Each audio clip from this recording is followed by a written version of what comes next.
Muy buenas y bienvenidos a Enfoque Político. Vivimos tiempos difíciles y extraños. Nos dicen que hay estabilidad política, que la democracia liberal funciona, que las instituciones garantizan derechos y que con pequeños retoques el sistema puede seguir adelante. Pero mientras tanto, la clase obrera española ve cómo el salario pierde poder adquisitivo, cómo el acceso a la vivienda se convierte en una quimera, cómo la precariedad se normaliza y cómo la política institucional parece cada vez más lejana.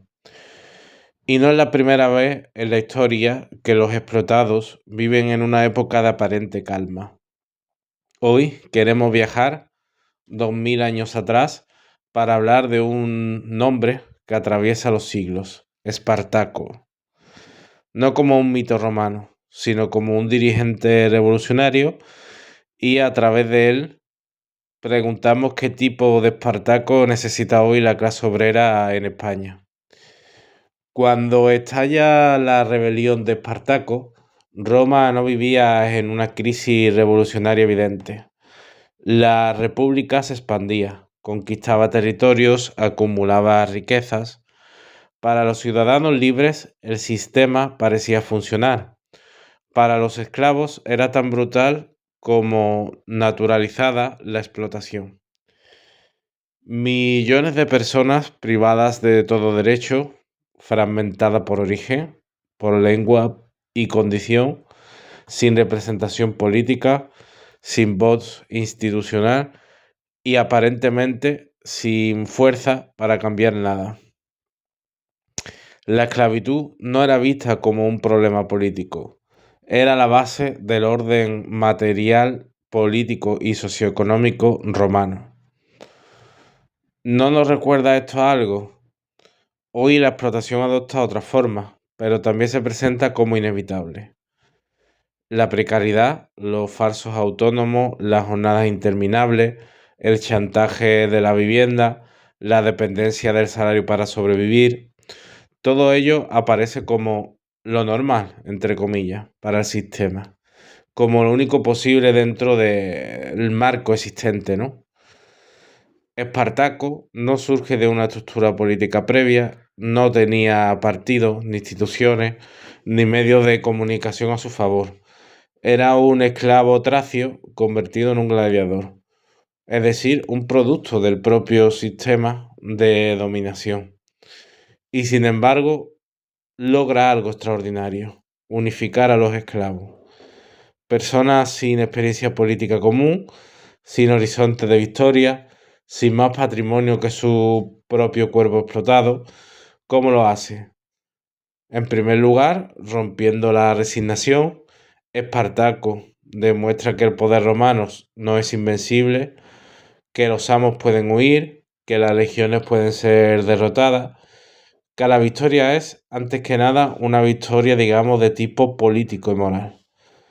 En segundo lugar, coordinando. La rebelión no se queda en un estallido espontáneo, se organiza, se mueve, se adapta.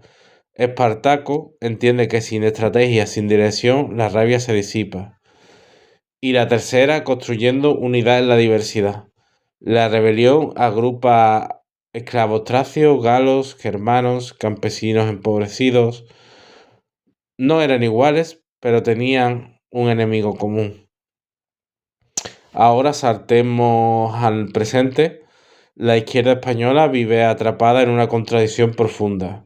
Hay descontento social, hay conflicto de clase, hay malestar real, pero no hay dirección unificada.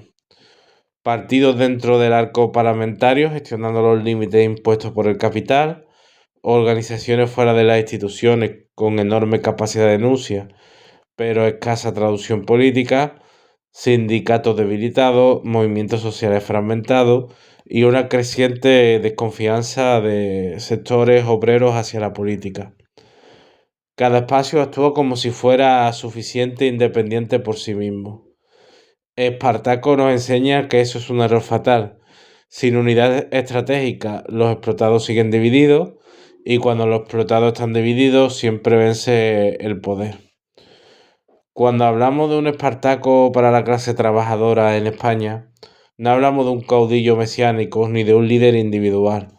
Hablamos de un tipo de liderazgo político capaz de unificar a partidos dentro y fuera del Parlamento bajo objetivos concretos de clase, que sea capaz de fundir la acción institucional con la acción en las calles y los centros de trabajo, de entender que el Parlamento no es el fin de la lucha, sino uno de los terrenos, y recuperar y que recupere, digamos, el lenguaje de clase sin complejos, sin miedo a incomodar. Espartaco no pidió permiso al Senado romano para rebelarse, tampoco despreció la necesidad de organización.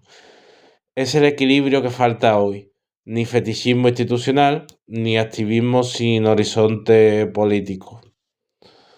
La rebelión de Espartaco fue derrotada militarmente, pero obligó a Roma a mirar su propia contradicción, un imperio construido sobre esclavos que era estructuralmente inestable. Las luchas obreras no siempre ganan a corto plazo, pero cuando son dirigidas con claridad estratégica dejan huella, generan conciencia y preparan el terreno para futuras victorias. La izquierda social española necesita dejar atrás la comodidad del testimonio y asumir el riesgo de dirigir conflictos reales. Eso implica errores, tensiones y confrontación abierta con el poder económico. Espartaco sabía que no había garantías de victoria, pero también sabía que no luchar era aceptar la esclavitud para siempre. En 2026 la clase obrera española no necesita más gestores de lo posible, ni más discursos desmovilizadores. Necesita un Espartaco colectivo, una dirección política valiente, unificadora, enraizada en los centros de trabajo, capaz de convertir la rabia social en fuerza organizada.